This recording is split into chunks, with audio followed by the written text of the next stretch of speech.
Hello, this is Laura, and today we will be doing a meditation on reconnecting with your personal power, fortitude, and your own strength. This meditation I call the Katana. It is inspired by Japanese swordcraft, and it is based upon the understanding of Japanese swordcraft being valued as art. And each individual katana is unique. And historically, it is not always used in fighting. These pieces of art, these katanas, are used historically to dispel evil and to protect the entire family. And they are generally given on special occasions such as weddings and births. And they are an extension of your soul. So I'd like you to take a moment and become comfortable. Off with your shoes and find a place that you feel comfortable, a soft place to sit, either in your favorite chair or go outside, whatever suits you. So no distractions. This is for you. You deserve this time. So some quiet. The world can wait. Close your eyes and take a deep breath. And as you let it out, imagine all of your worries and concerns flowing out of you. Acknowledge the sounds of your room or whatever surrounds you, and let it go.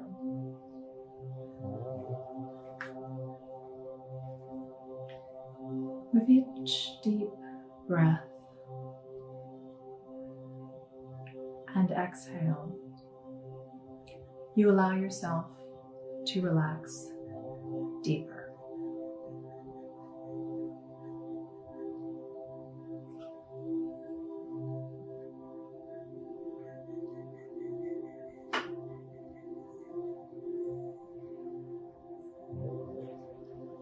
And when you're ready, take one last deep breath and exhale, and you are completely relaxed.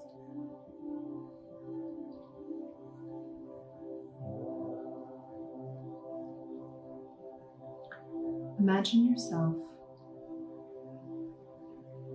on a beautiful seashore, on the edge of a beautiful forest. The beach is warm, but not too hot. The air is salty and pleasant. And the salt in the air smells inviting. And you feel the texture of the sand on the beach, under your feet and between your toes. And as you breathe in this day, you turn around and you see your guide. Your guide is here, and he is an ancient master sword maker.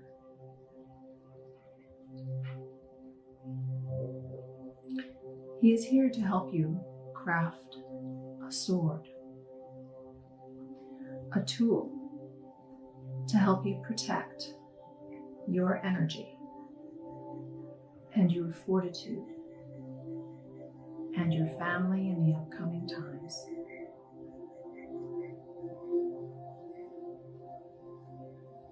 He leads you into the forest. And as you walk deep into the forest, you passed glowing cardamom seeds, and you take a handful. He leads you to a glowing ancient forge. The fire burning is glowing gold. And you walk up and you pull out of your pocket the seeds of cardamom. And these you give in offering to the nurturing spirit of the fire.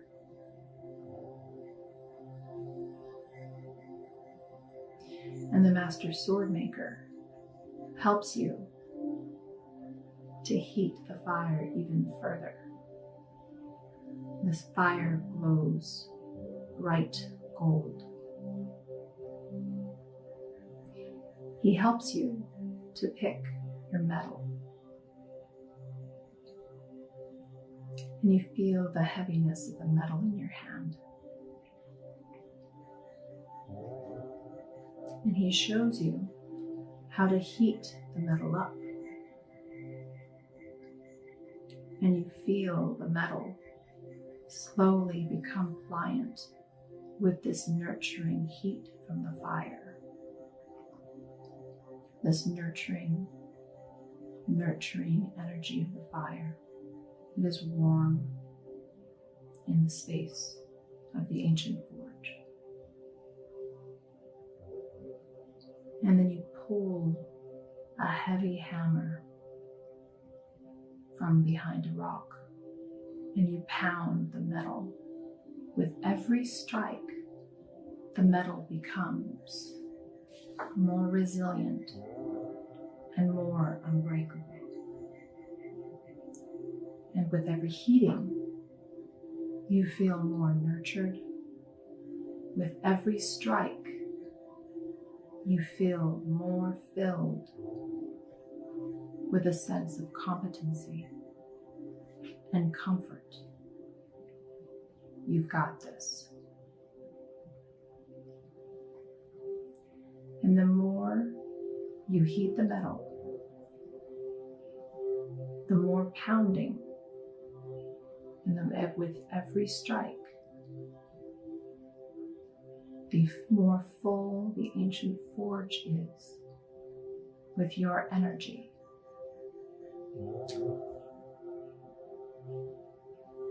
And the master sword maker shows you how to fold the metal on top of itself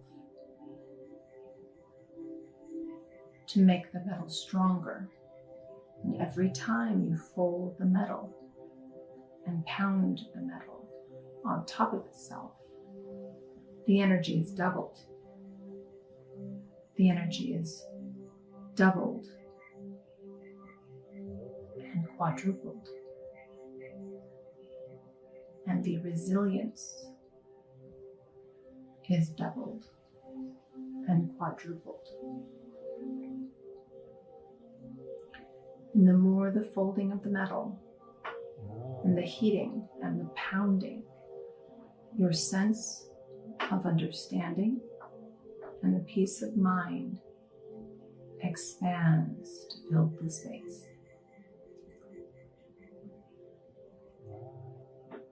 The golden flames lick the air, and the forge around you feels warm and friendly. The master sword maker shows you how to sharpen the edges of your sword and help you form it and help it take shape.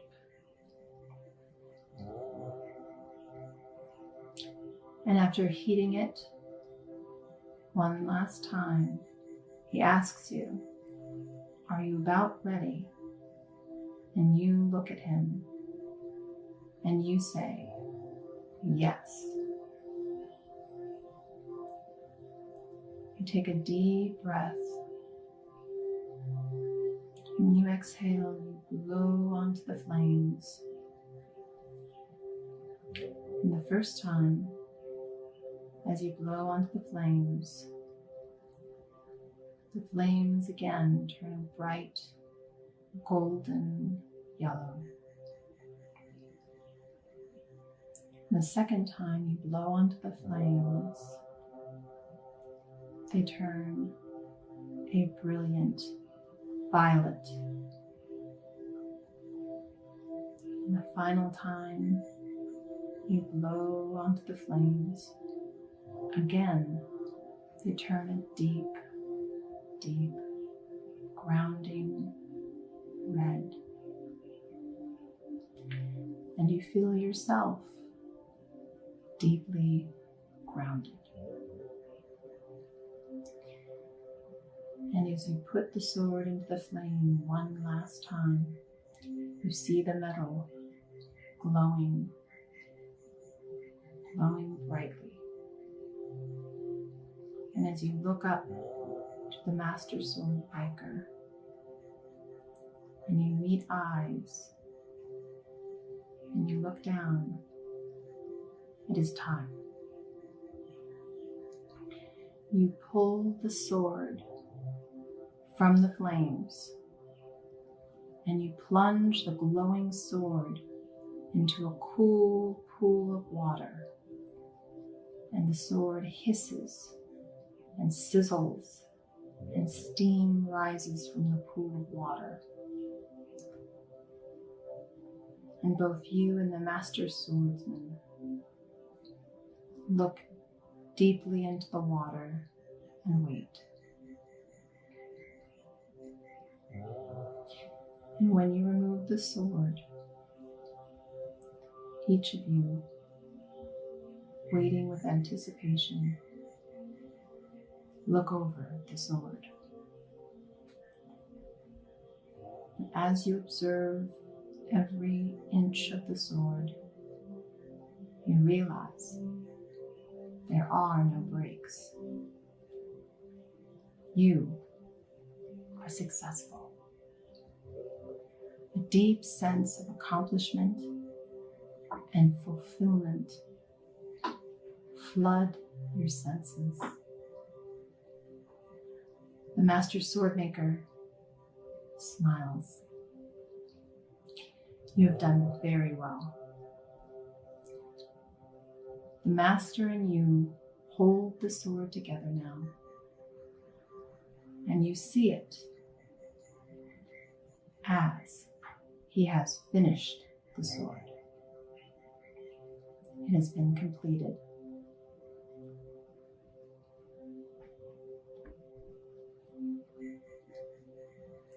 You take a moment and deep breath, and you appreciate your sword. As the sword is completed before you,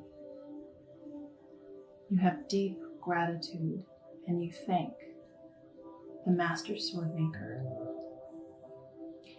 He advises you that your sword is never for fighting, that this sword is for the protection of you and your family, and to give you fortitude for the future in the upcoming times. You again give your sign of utmost respect, and you turn and you walk back to the beach. And as you walk, the sword starts to feel lighter and lighter in your hands. You sling the cord tied around the sword around your back, and it becomes as light as air. It is there, but it holds no burden. You wave goodbye to your guide, the Master Swordmaker, and you walk back to the warm, sandy beach. You feel lighter and nurtured, connected, and at total peace. And when you are ready, you take a deep breath.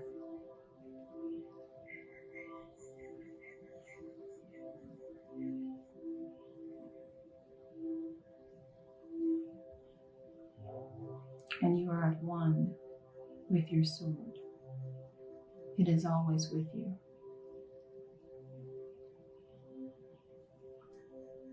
Take another deep breath.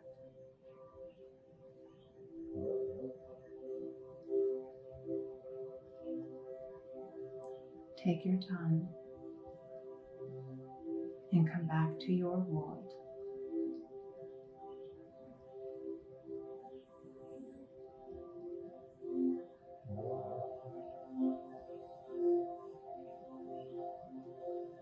When you're ready, wiggle your fingers, wiggle your toes. Take your time and slowly come back.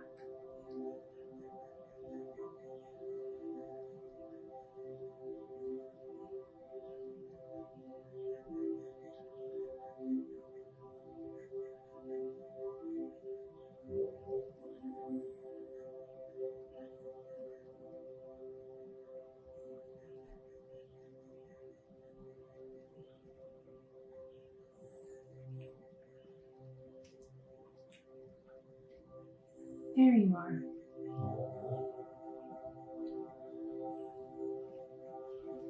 This has been my pleasure. From my family to yours, be well.